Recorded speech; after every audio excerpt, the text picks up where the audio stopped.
नमस्कार, मैं डॉक्टर अर्चना राय, assistant professor Hindi, Hemvati Nandan Bahuguna, राजकीय स्नातकोत्तर महाविद्यालय, नैनी, प्रयागराज।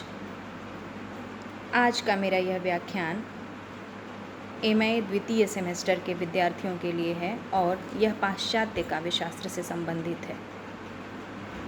पाश्चात्य काव्यशास्त्र से संबंधित विभिन्न सिद्धांतों में स्वच्छंदतावाद के बारे में मैं पहले आपको बता चुकी हूँ और अब यह दूसरा सिद्धांत है शास्त्रीयतावाद। शास्त्रीयतावाद पाश्चात्य काव्यशास्त्र का पहला काव्य आंदोलन है। यह अंग्रेजी के क्लासिज्म शब्द का हिंदी रूपांतरण है। शास्त्रीयतावाद यूनान और रोम के दो महाकवियों होमर और वर्जिल के बीच के लगभग 1000 वर्षों का काल है। इस विचारधारा के निर्माण में यूनान और रोम की संस्कृति, सभ्यता, जीवन दृष्टि, साहित्य, कला आदि का सम्मिलित योगदान रहा है। यह सिद्धांत सार्वभौम सनातन सिद्धांतों की प्रतिष्ठा करता है, जो कलाकार की सर्वोत्तम कला प्रतिभा की अभिव्यंजना कराता है। यूनान में प्लेटो, अरस्तु और होरेस ने जिन काव्य मूल्यों की प्रतिष्ठा की थी, उन्हें सामान्यतः शास्त्रीयतावादी मूल्य कहा जाता है।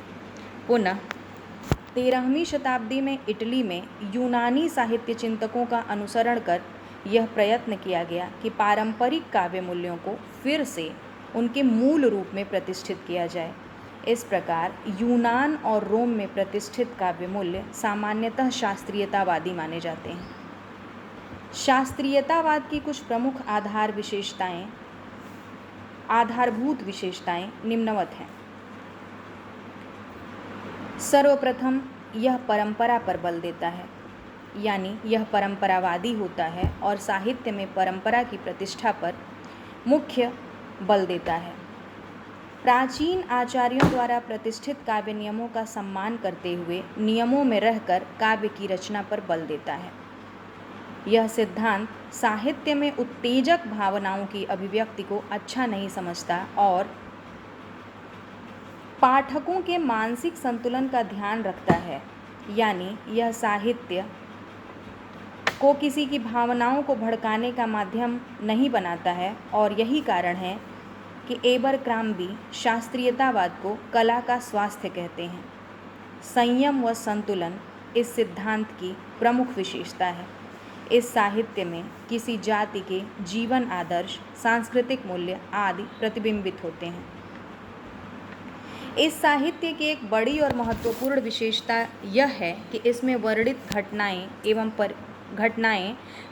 एवं परिस्थितियां प्रत्येक युग में अपनी प्रासंगिकता बनाए रखती हैं और आगे आने वाले प्रत्येक युग का रचनाकार इनसे प्रेरणा प्राप्त करता है।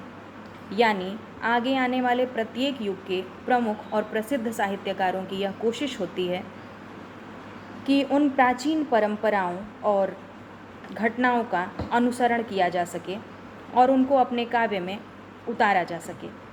यूनान में महाकवि होमर के महाकाव्य इलियड और ओडिसी तथा भारत में रामायण और महाभारत इसके प्रमाण हैं। शास्त्रीयतावादी साहित्यकार के लिए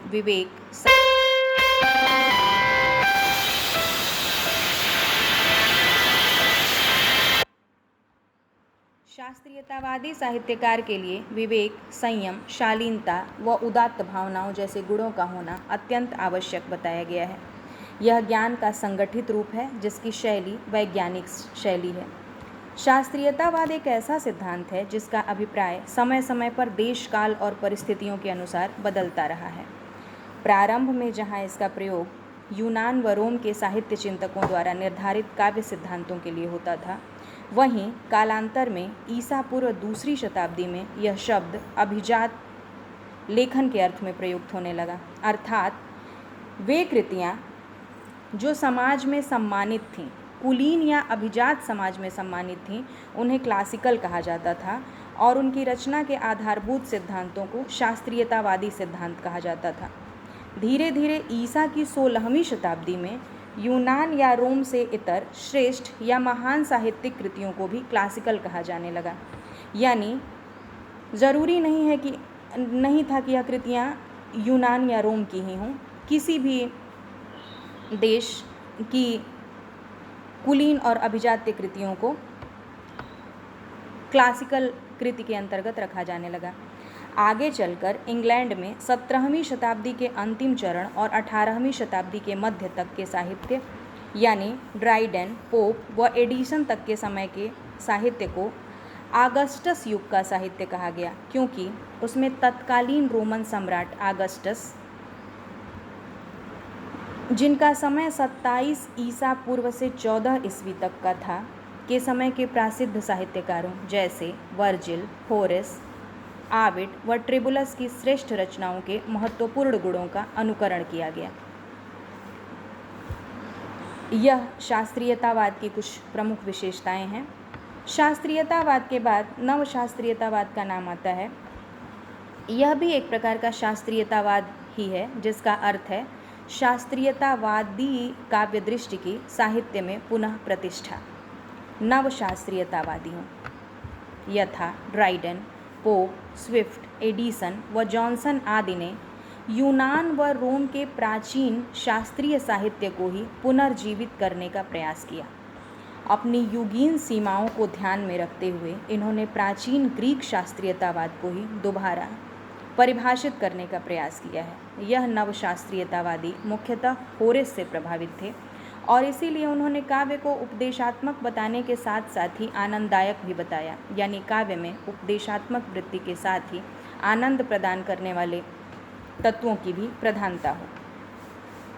काव्य में स्वच्छंद वृत्तियों व कल्पना के स्थान पर बुद्धि और विवेक के शासन को नवशास्त्रीयतावादी आवश्यक मानते थे और काव्य में शालीनता और श्रेष्ठता को आवश्यक मानते हुए इन्होंने प्राचीन परंपराओं के साथ साथ नवीन व विशिष्ट के महत्व को भी स्वीकार किया। तो यह था पाश्चात्य काव्यशास्त्र का एक महत्वपूर्ण सिद्धांत, शास्त्रीयतावाद और नवशास्त्रीयतावाद। धन्यवाद।